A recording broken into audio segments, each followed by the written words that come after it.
As long as you have a franchise quarterback, you have a chance. And in Matthew Stafford, you have an MVP caliber quarterback, because if you look at the way that he was playing prior to his injury under Darrell Bevell, he was playing at an MVP level, completing 64% of his passes, 19-5 touchdown to interception ratio, 106 passer rating. So he was outstanding in that offense. And then when you think about 4 to 5 new teams make the playoffs each year, when I look at this division, Green Bay could come back to the pack. Chicago has issues at quarterback, and we don't know what we're getting from the Minnesota Vikings.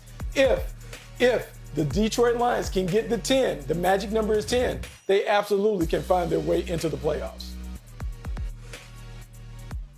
And those are great points, Bucky. Everybody wants the playoffs right off, but in the NFL, it's extremely tough to have instant success. And when you're a new coach, there's always an internal fight to try and get the players to be on the same page, try to build a culture, try to implement a system that everybody buys into.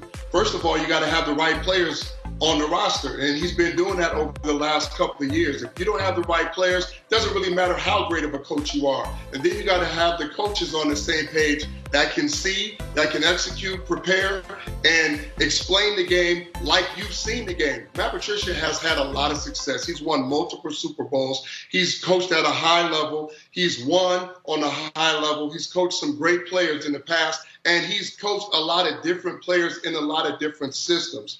The problem with this is you're trying to mix and match and put so many pieces together, and the people who are outside of football, who don't understand it, who are fans sometimes, don't understand how tough it is to assemble a team, to assemble a coaching staff, to get everybody on the same page, inject a culture, and then go out and execute at a high level. And guess what? Like Bucky said, it doesn't help when you lose your franchise quarterback. So if you look what the Detroit Lions are doing, they're bringing in those type of players. They're drafting those type of players. I would say everybody be patient. Give this man some time to build the franchise. It's not going to happen overnight. We all know that.